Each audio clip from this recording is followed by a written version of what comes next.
লন্ডনে পৌঁছানোর পর সন্ধেবেলায় চলে গেলাম বার্নার্ডের সরাইখানায়। হারবার্টের ঘরে ঢুকে দেখলাম সে একা বসে ডিনার শুরু করার উপক্রম করছে। আমাকে দেখা মাত্রই তার সারা মুখ আনন্দে উজ্জ্বল হয়ে উঠল। সুস্বাগতম বন্ধু হ্যান্ডেল। হারবার্ট আমাকে বিখ্যাত জার্মান সঙ্গীতজ্ঞ হ্যান্ডেলের নামে ডাকত। আমার পিপ নামটা ছিল তার ঘোর অপছন্দ। তারপর হ্যান্ডেল, কি খবর বলো? তোমার কাছে আমি একটা বিশেষ স্বীকারোক্তি করতে চাই হারবার্ট। আমি বললাম, অনেকদিন আগেই তোমাকে কথাটা বলা উচিত ছিল, কিন্তু ভনিতা না করে কথাটা বলেই ফেলো বন্ধু। আমি আমি এস্টেলাকে ভালোবাসি। ওকে না পেলে আমার জীবন অসম্পূর্ণ থেকে যাবে।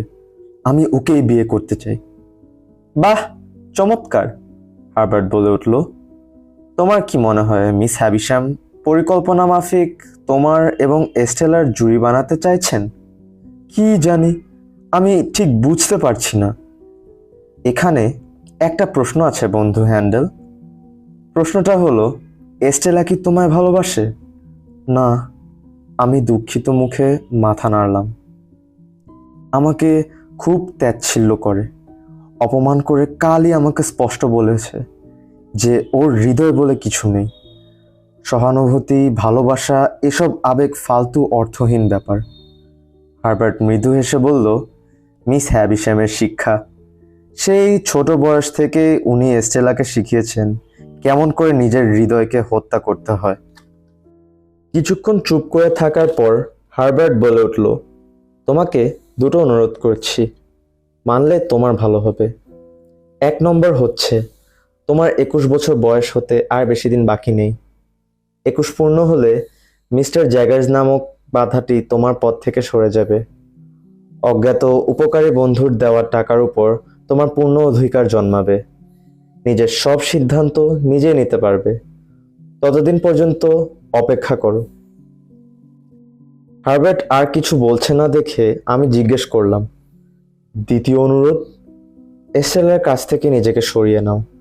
তুমি ভালোই জানো যে মিস হ্যাভিশামের তত্ত্বাবধানে ও যেভাবে বেড়ে উঠেছে, ওর চরিত্র যেরকম হয়ে দাঁড়িয়েছে, তাতে ওকে বিয়ে করলে তোমার সর্বনাশ হবে। মহা বিপর্যয়ের মধ্যে পড়বে তুমি। হারবার্টের কথাগুলো যে বর্ণে বর্ণে সত্যি তা আমি জানতাম।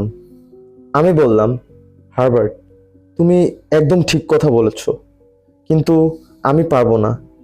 এস্টেলাকে আমার চাই। ওকে জড়িয়ে আমার যত আবেগ অনুভূতি আছে সেগুলো দৃঢ়মূল। সেগুলোকে তাড়াতে পারবো না। ঠিক আছে, সে পরে দেখা যাবে। এসো, আমার ডিনারটাই দুজনে মিলে ভাগ করে খাই। তারপর সরাইয়ের ছোড়াটাকে কফি হাউসে পাঠাবো। 1 পট কফি আর মাছ ভাজা নিয়ে আসবে। এরপরে দিন, সপ্তাহ, মাস কাটতে লাগলো নতুনত্ববিহীন রীতিমাফিক জীবন। মিস্টার ম্যাথিউ পকেটের সহৃদয় তত্ত্বাবধানে আমার লেখাপড়াটা এগিয়ে গেল অনেক দূর। সাহিত্য, বিজ্ঞান, গণিত, ইতিহাস সঙ্গের বিভিন্ন ক্ষেত্রে মিস্টার পকেটের পারদর্শিতা ছিল অসাধারণ। নিজে শেখা এবং অন্যকে শেখানো দুদিকেই। এরই মধ্যে একদিন মিস্টার ওপসলের কাছ থেকে নিমন্ত্রণ এলো তার অভিনয় সমৃদ্ধ হ্যামলেট দেখার জন্য। হারবার্টকে সঙ্গে নিয়ে নাটক দেখতে গেলাম। নিকৃষ্ট 3য় শ্রেণীর প্রযোজনা ও অভিনয়। তা সত্ত্বেও অভিনয় শেষে আমরা দুজন গিয়ে মিস্টার ওপসলকে অভিনন্দন জানিয়ে এলাম। বোধহয় 10 মিনিট তার সঙ্গে ছিলাম। তার মধ্যে তিনি তার উদাত্ত কণ্ঠের পূর্ণ সদ্ব্যবহার করে একটা ছোটখাটো বক্তৃতা দিয়ে ফেললেন। বিষয়বস্তু, তিনি একার চেষ্টায় কেমন করে লন্ডনের নাট্যাভিনয়ের মহান ঐতিহ্যকে বাঁচিয়ে রাখছেন। আমার মন ভালো হচ্ছিল না কিছুতেই। আমি পোশাকে আদব কায়দায় ভদ্রলোক হয়েছি, প্রচলিত অর্থে বিদ্বানও হয়েছি খানিকটা, কিন্তু তাও সবসময় কি এক দুঃখ আমার মনকে ছেয়ে থাকতো। এই কি তাহলে আমার সব প্রত্যাশার পূর্ণতা? কিন্তু এস্টেলা? রাতের শয়নে স্বপনে সে হানা দিত প্রত্যহ, কিন্তু আমার নাগালের বাইরে রয়ে যেত। আর থেকে থেকেই তার পাশে, নয়তো তাকে ছাপিয়ে আমার স্বপ্নে উদয় হতো এক কঙ্কালসার প্রেতাত্মার সম মিস হ্যাভিশ্যাম। একদিন সকালে মিস্টার পকেটের সঙ্গে বসে পড়াশোনা করছিলাম। এমন সময় এক ডাকপিয়ন এসে আমার নাম ঠিকানা লেখা একটি সুদৃশ্য খাম আমার সামনে রেখে বকশিস নিয়ে বিদায় হলো। খামের উপর চমৎকার পরিচ্ছন্ন হাতের লেখাটার দিকে তাকানো মাত্র আমার বুকের ভিতরটা কেঁপে উঠল। এই হাতের লেখাটা আমি আগে কোনোদিনও দেখিনি, কিন্তু সঙ্গে সঙ্গে বুঝতে পারলাম কে পাঠিয়েছে চিঠিটা। সংক্ষিপ্ত চিঠি। এস্টেলা লিখেছে যে তার পর দিন সে লন্ডন আসছে। দুপুর 12টায় আমি যেন স্টেজ কোচের ডিপোতে হাজির থাকি। মিস হ্যাভিশ্যামের নির্দেশ অনুযায়ী তাকে মালপত্র সহ পৌঁছে দিতে হবে সোর কাউন্টির রিচমন্ড শহরে, মিস হ্যাভিশ্যামের বন্ধু মিসেস ব্র্যান্ডলির বাড়িতে। স্টেজ কোচ পৌঁছে গেল ঠিক দুপুর 12টায়। সামনের দিকে জানালা দিয়ে এস্টেলা বাইরের দিকে তাকিয়েছিল। আমাকে দেখতে পেয়ে সে জানলা দিয়ে হাত বার করে নাড়াতে লাগলো। ধবধবে ফর্সা পেলব হাতটা দেখা মাত্রই ফের সেই ছায়াটা ভেসে উঠল। এক মুহূর্তের জন্য ঠিক এই রকম হাত, একই দেখতে আরেকজনের কার হাত আমি দেখেছি? অবিকল একই গড়ন, কোথায়? এস্টেলার পরনের পোশাক হাল ফ্যাশনের, তাকে দেখতে আরো সুন্দর লাগছিল।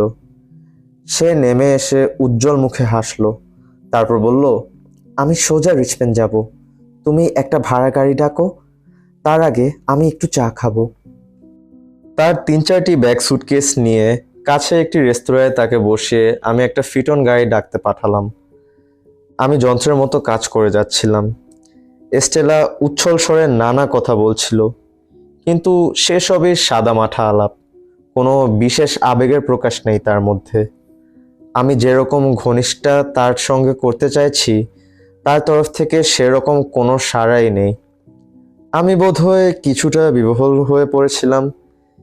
এস্টেলা সেটা লক্ষ্য করে হেসে বলে উঠল, উফ পিপ, বোকা ছেলে। আমার কোনো ইঙ্গিত, কোনো ইশারায় কি তুমি বুঝতে পারো না, নাকি বুঝতে চাও না? আমি যে তোমার সঙ্গে কথা বলছি, তোমার সঙ্গে রিচমন্ড যেতে রাজি হয়েছি, তার একটাই কারণ, আমার চারপাশে যেসব পুরুষ মানুষ ঘোরে তার সবাই লোভী আর ধূর্ত, সুযোগ পেলেই আমাকে ভোগ করতে তৈরি। তুমি তা নও, তুমি সরল, সাদাসিধে। খিলখিল করে হেসে উঠে সে আমার বাহুর উপর একটা হাত রাখলো, কিন্তু সেই স্পর্শের মধ্যে প্রেমিকার ঘনিষ্ঠতা নেই। মনে হলো আমি তার মাস্তুতো বা খুড়তুতো ভাই, নয়তো কোনো আজ্ঞাবাহক তরুণ মাত্র। পিপ, এস্টেলা আবার কথা বলল, তোমার মনে আছে স্ট্যাটিস হাউসের প্রাঙ্গণে একদিন আমি তোমাকে আমার গালে চুমু খেতে অনুমতি দিয়েছিলাম? দিয়েছিলে, আমি বললাম। আমি চুম্বন করেছিলাম। কেন করতে দিয়েছিলে? তার কারণ তুমি ওইসব ধূর্ত লোভীদের দলের কেউ নও। তাহলে আমি এখন আবার তোমার গালে চুমু খেতে চাই। করো। এস্টেলা স্থির বসে রইল। আমি ঝুঁকে পড়ে তার ডান গালে চুম্বন করলাম। মনে হলো ঝুঁকি একটা শ্বেত পাথরের পরীর মূর্তির গায়ে চুমু খাচ্ছি। পর মুহূর্তে এস্টেলা হেসে উঠে তার চেয়ারটা আমার থেকে কিছুটা দূরে সরিয়ে সামনে সুদৃশ্য চায়ের কাপ থেকে চুমু দিতে ব্যস্ত হলো। আমার রাগ হওয়া উচিত ছিল, কিন্তু তার বদলে আমার সারা মন ছেয়ে ফেললো একটা ভীষণ মন খারাপের অনুভূতি। না, হার্বার্ট ঠিকই বলেছে, এ মেয়ে ভালোবাসা শব্দটার অর্থই জানে না।